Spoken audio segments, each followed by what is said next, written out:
ازاي تعمل جدول مذاكرة يحولك من فاشل لدحيح في اقل من 10 دقايق؟ انا عملت اكتر من 100 جدول مذاكرة لطلب ودخلوا حاليا كليات طبية، والجداول دي غيرت حياتهم. النهارده جاي اعرفك اهم 3 اسرار لازم احطهم في اي جدول مذاكرة تنفع مع اي حد. بس قبلها هعرفك اني كنت زيك ما بعرفش اعمل جدول، وتفتكر انا حاولت كام محاولة عشان اعرف وايه هي اللحظة اللي غيرت حياتي ووصلتني لحلمي وخلتني كمان سبب بعد ربنا في تحقيق احلام ناس تانية. في البداية تفتكر انا عملت كام جدول للمذاكرة في حياتي؟ عايزك تخمن رقم كده في الكومنتات وانا هقول لك الرقم الصح في نهايه الفيديو، هنشوف انت بقى صح ولا لا. بس قبل ما نتكلم عن احسن طريقه لعمل الجدول، لازم تعرف اني كنت زيك بالظبط، ما كنتش بعرف اعمل جدول، بس الموقف ده هو اللي خلاني ابدا ابحث وغير حياتي 180 درجه. الموضوع بدا لما كنت في ثالثه ثانوي، تحديدا شهر 1 سنه 2022. انا فاكر في الفتره دي درجاتي في امتحانات الدروس بدات تعلى. عارف انت بقى وقتها كنت حاسس اللي هو ياه اخيرا ثالثه ثانوي ابتدت تحلو، خصوصا ان كان بقالي فتره كبيره بحاول احسن من درجات الدروس. بس وقتها انا كنت من شهر 9 لحد شهر 1 ما خرجتش ولا مره. كنتش دحيح بصراحه، بس كنت بعافر وبحاول احسن من مستواي. كنت فاكر ان انا هقدر اكمل مجتهد كده لحد اخر يوم في السنه، بس للاسف بقى ما كنتش اعرف ان هيحصل حاجه غريبه جدا بعد ما اقفل امتحانات الدروس في شهر 1. وقتها كنت اي حاجه بحتاجها بجري اسمع نصايح على يوتيوب،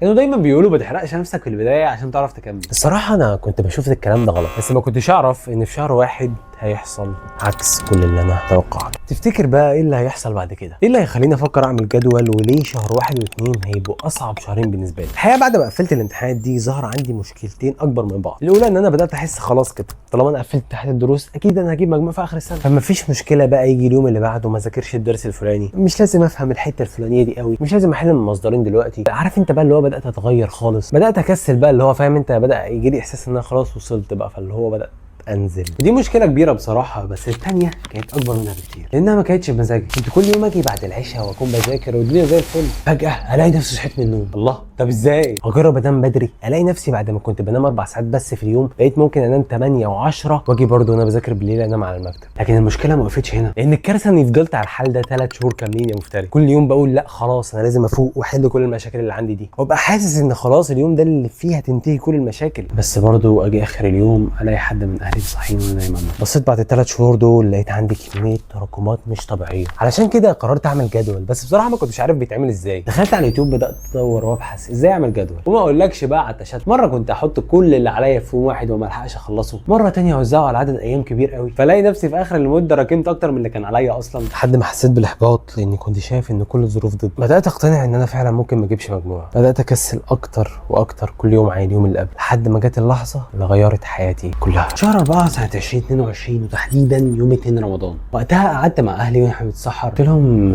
بصراحه انا حاسس ان انا مش هوصل لحاجه، اليوم تراكماتي بتزيد اكتر واكتر وحالتي بتبقى اصلا، ما تتوقعوش ان انا ممكن اعمل حاجه. اهلي طبعا كلهم جالهم احباط وما كملوش اكل تقريبا الا شخص واحد بس، بابايا. استنى لما كله نام بعد الفجر ولا ما حصلش اللي في دماغك. قعد معايا وحط ورقه بيضاء وقال لي بص يا زياد، انا هكلمك في نقطتين. النقطه الاولى حط رقم على الورقه وقال دي الفلوس اللي بتدخل لنا كل شهر، تخيل لو انت ما جبتش مجموع واضطرينا ندخلك جامعه خاصه، شوف بقى بدل ما نحط الفلوس دي في مستقبل اخواتك الصغيرين هنحطها في جامعتك، شوف بقى كميه الضغط اللي هنبقى فيها. النقطه الثانيه بقى، تخيل نفسك كده يوم النتيجه صحابك كلهم جابوا مجاميع وانت الوحيد اللي ما جبتش، وفي نفس يوم النتيجه ده بقى انت ماشي في الشارع لقيتهم كلهم واقفين مع بعض، هتروح تسلم عليهم ولا هتلف وتمشي من شارع تاني؟ فكر في كلامي ده يا زياد كويس وقام سايبني وماشي. انا اقسمت بالله في اليوم ده اني هجيب مجموع. خلصت دروس في اليوم ده، بعد كده جيت اجرب كل الطرق الممكنه اللي تخليني اقدر اعمل جدول مذاكره، واجرب وابحث وادور لحد ما لقيت فيديو الدكتور اسمه مصطفى ياسر. اعتقد الفيديو ده كان ازاي جبت 99% في شهرين بس، او في شهر 4 حاجه كده. قال وقتها طريقه كانت هي الحل اللي خلاني الم كل التراكمات واجيب مجموع بجدول واحد بس قبل ما اقوله عايز اسالك سؤال الاول، خدت بالك اني عرفت الطريقه من شخص دخل ثالثه ثانوي ونجح ان هو يجيب مجموع بعد ما جرب وفشل وحاول، قدر انه يعرف الصح وبعد كده اداهولي. تخيل بقى ان في خدمه تكون معموله مخصوص عشان كده، طالب في كليه طب يعمل لك جدولك ويتابع معاك عدد ايام محدد في الاسبوع، خدمه فرديه. تفتكر مستواك هيفرق ازاي؟ هو انا بقى طول فتره الاجازه بجهز الخدمه اللي هتفرق معاك وهتوفر عليك كتير جدا باذن الله، لانك هتاخد جدول مذاكره وهتتابع مع طالب طب طول الشهر متابعه فرديه. بس بصراحه في مشكله واحده، ان العدد اللي هناخده قليل جدا جدا جدا. يعني تخيل معايا كده اللي هو يوم ما هناخد